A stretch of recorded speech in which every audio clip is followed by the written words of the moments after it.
Yes, I'm on page 02, yes, of this government survey that took place in 1989. Yes.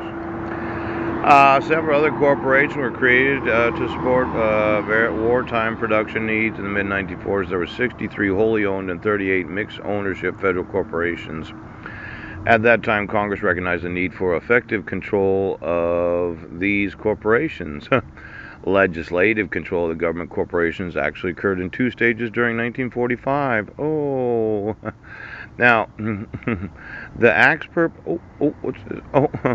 Government Corporation Control Act of 1945 resulted from a two-year Senate study which concluded there was no effective overall control over government corporations. Among the recommendations that grew from that study were that budgeting procedures should be improved and that the GAO should be required to audit and report on government corporate activities to the Congress. In hearings following the study, the final legislation was influenced by the Bureau of the Budget, GAO, and the Department of the Treasury. Oh, now, obviously, since 1945 until 2018, the GAO's working definition of a government corporation, 1985 study, in that there is a generally accepted definition of a government corporation.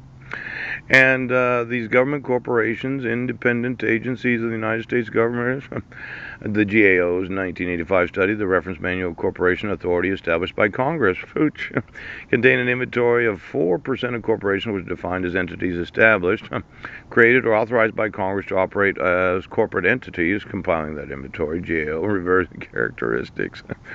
Now, Section C for the discussion of GAO's 1983 report. Now, public functions, required authority, so on and so forth. Yes.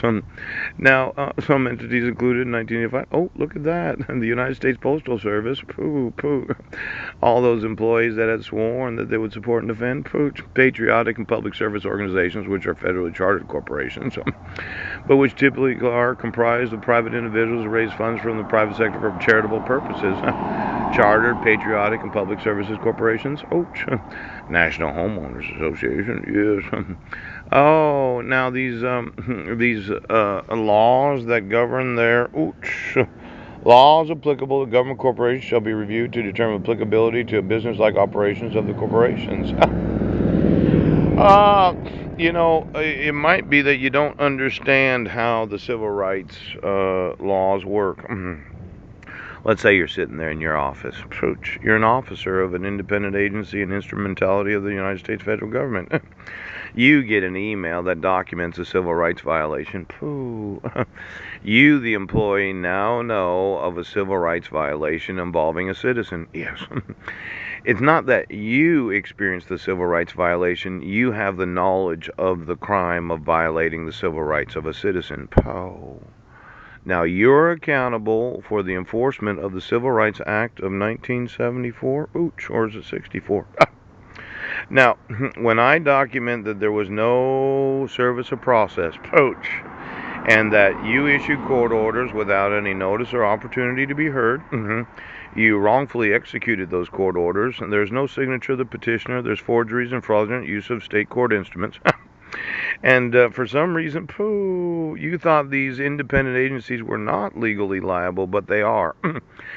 As an employer or officer of any independent agency of the United States federal government, if you have knowledge of civil rights violations, you are personally liable, as is your agency.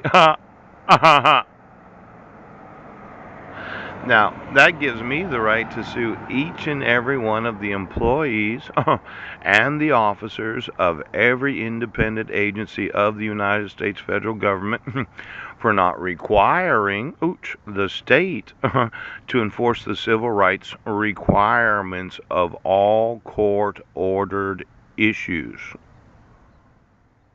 You cannot issue a court order without protecting the due process rights. There is no exceptions, Brent, you stupid fuck. You can't say that somebody's mentally ill and has to motion the court after you fucking issue it. Now,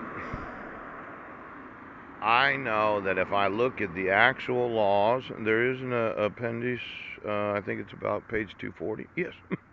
We'll go there together and we'll look at each one of the laws that govern the independent agencies of the United States in 1989. Oh. Now, you thought that you could violate the civil rights of American citizens without federal government employees being liable for that, but they actually are.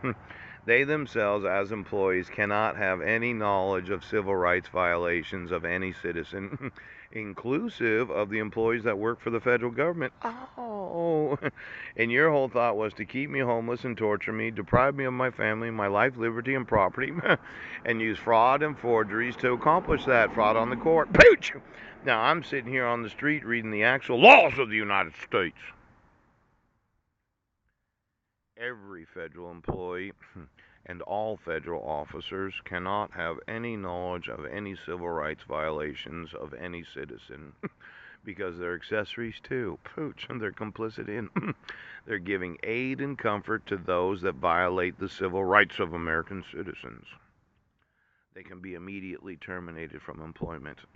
I can sue them as individuals and I can sue their employer, known as the Independent Corporation of the United States Government.